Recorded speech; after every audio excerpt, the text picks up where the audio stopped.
and welcome back to the final part of Sonic Advance on the Game Boy Advance. I'm One Well Sheep yet again, and before we begin, ladies and gentlemen, I do want to clarify that if you're wondering why Tails is following Sonic, there's actually a cheat code that I enabled by pressing up, right, down, right, L, right, R, right, A on the character select screen, so yeah. Without any further ado, let's begin. Welcome, ladies and gentlemen, to the X Zone. Or is it the Cross Zone? Like that one 3DS game that's like a strategy game or something. I don't know, I haven't really played it. Welcome, ladies and gentlemen, to the final stage of the game, and this is basically call back the level. To start things off, we're going to have to deal with Dr. Eggman's old ball and chain, because apparently he's run out of budget. But do not fret, all of his classic bandits go down in about 4 or so hits, unfortunately, which is a shame, because we get all these nice Game Boy Advance version renditions of the classic Eggman boss battle themes, which is a bit... I don't know, I like this. It's a nice callback, and it's a perfect sort of nostalgic trip for me. Especially considering that this, I don't know, this stage used to blow my mind back when I was younger, just because this has been the closest thing at that time to Sonic 4, you know, ladies and gentlemen, and having a callback like that at the end was just, it was so good. It was so good. But anyway, now we get to the end of the zone, and now it's time for the final proper boss fight of the zone itself. This is Eggman's proper evil super-de-duper mech. And this mech will actually swap out arms and whatnot on its actual body from time to time. For right now, he's got a grabby arm. When he gets the grabby arm, you just jump over and boop him in the cockpit. And you can only hurt him whenever his cockpit is visible on screen. So you do need to be a bit careful about timing your attacks. You need to be careful about seeing what Eggman's going to use next. He shoots out a cannonball using the cannonball apparatus, which is not showing off right now, which is annoying. Which can either shoot really high or horizontally across the screen. There it is right there. It's a pain in the ass to dodge, but good luck. It's still possible to dodge it. And he also has a laser beam attack, which I'm surprised he actually hasn't done in this boss fight. He normally spams the laser beam attack. It's kind of surprising, actually. But yeah, that was the final boss if you haven't got all 7 Chaos Emeralds. But if you do have all 7 Chaos Emeralds, Dr. Eggman himself, he will fly away, and we need to utilize these emeralds to go super! Now I'll show you! And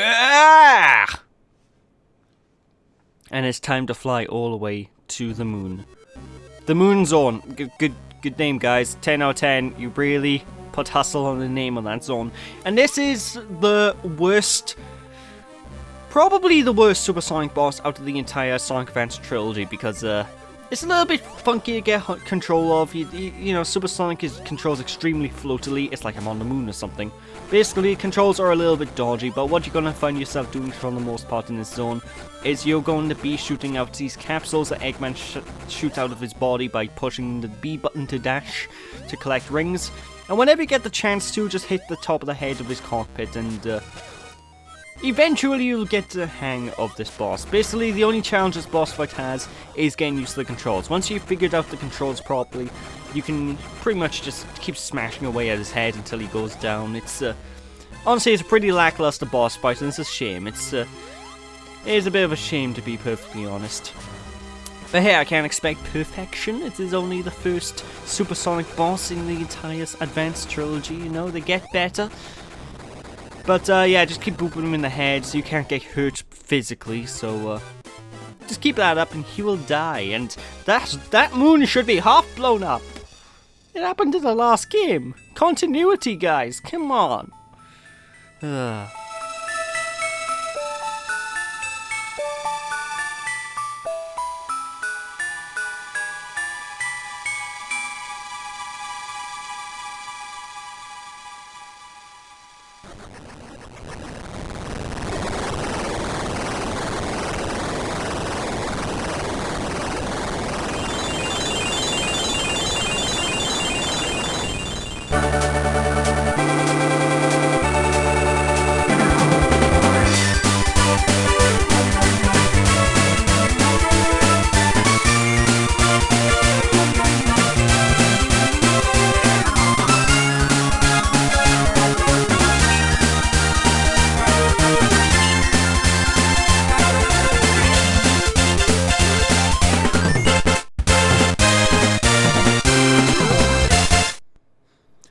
And there we are, ladies and gentlemen, that is the end of Sonic Advance on the Game Boy Advance. An absolutely stunning game for the system, and honestly, I love this game through and through. I would easily recommend it for anybody. If you enjoy classic Sonic the Hedgehog style gameplay, you will love this game. I love Amy Rose. I love the fact she adds to the game by having like a more of a challenge run, and I love the fact all the characters are fleshed out a little bit more.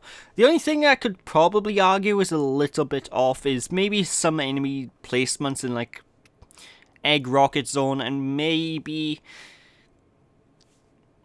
the fact it's a little slow, I don't know, maybe that. But other than that, it's a fantastic time. I would recommend this game to anybody. And, wow, this is a short part. It's shorter than I really expected, to be honest. But that's been the LP of Sonic Advance, so thank you all for watching. Hope you all enjoyed. Don't be sheepish, people. Now catch you all next time, where we're going to be tackling the sequel game, Sonic Advance 2. So yeah, hope you all enjoy. Hope you all tune in for that, and I'll see you after. Bye!